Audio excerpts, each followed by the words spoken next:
What up, fam? Um, as I'm sure you all know by now, the whole world fucking knows. The uh, the co-founder, everybody calls him the founder, but he's actually a co-founder of Apple Incorporated. Of course, Steve Jobs passed away at the age of 56 today. He was pretty sick for a long time with pancreatic cancer, and he went through, I believe, a liver transplant. But yeah, I mean, and it was no shock. I mean, it was coming. It was coming. When he finally retired from his position with the company, it was only a matter of time, and everybody knew that. But what I want to talk about is the legacy the man leaves. You have two types of people that create things.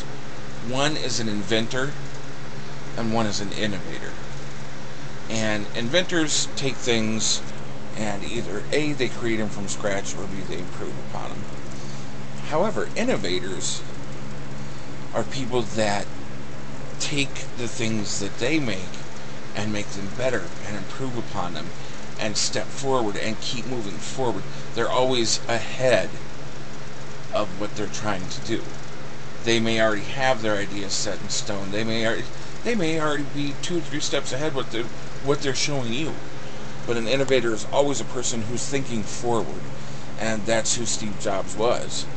I have a unique perspective than a lot of other people that watch my videos and shit like that, because I'm of the age where I lived through that time frame of, the very first computer I ever touched was an Apple IIe. Oregon Trail was this amazing game that we could play as kids, where you typed in things and you moved across America as fucking pioneers, and all this amazing stuff. And you look at it now compared to what we have now, and you're like, what? Really? I mean, I remember my son. No, maybe it was my daughter. Either one. One of them, I had some record albums, some vinyls, and one of them pulled it out and said, "Dad, this is a huge CD." And it was like, wow, they were never born before vinyl became obsolete. CDs were the thing to have. So it's that same mindset. So many people now, especially younger folks, they're used to the iPods. The iPod isn't an innovation. It's something that came out when they were just little kids. An iPod to us, people in my age bracket, that's incredible. To be able to hold all of my music on this little device and not have to worry about a CD player or a cassette player or a boombox. I can plug it into my freaking headphones and wham bam, thank you ma'am, I'm on the fucking way. And shit like that. That's innovation. That's innovation, and that's who Steve Jobs was.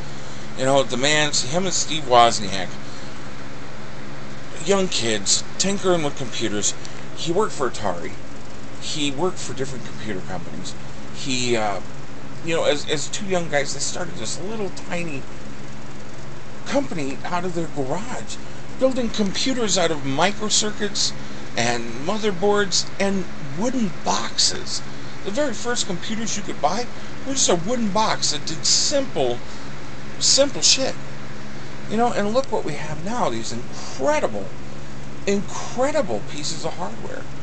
And in my lifetime, that's the most exciting part, is in my lifetime, it's gone from some motherboard circuits in a box to what we have now.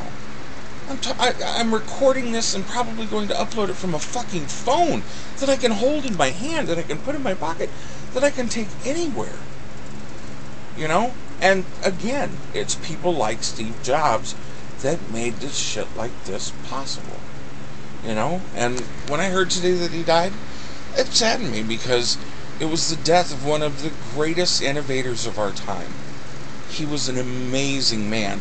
I was not, other than I owned an iPod, I've always had one laying around. I had an iPod Touch for a short while, but otherwise, I I've never been big into Macs. My own personal computer, the very first computer I ever owned was a Tandy, which was a PC. So even then, it was never an Apple, it was never a Macintosh, but those were always cutting edge. So all my life, and I'm not a big Apple fan per se because I don't have a lot of their products. I don't, I'm not, a fanboy is what they call them, is Steve Jobs fanboys. But I appreciate who he was and what he did. And this man, people don't realize when they say he created iPads and iPhones and iPods and iCloud and all of these were all ideas in his head that he made a reality.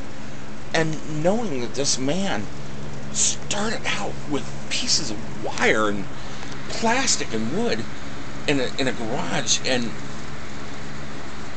when he died, he had created a company. They have more available cash as a company than the Federal Reserve. That is truth. I read that in a story today. To come from just a young suburban kid in his garage building a computer to being a part of the wealthiest, well, no, at this point apparently, other than Exxon, the second wealthiest company in the world. Steve Jobs he was a hippie, and he always had that hippie mentality, and he was a Buddhist, and all these interesting, amazing things about him that a lot of people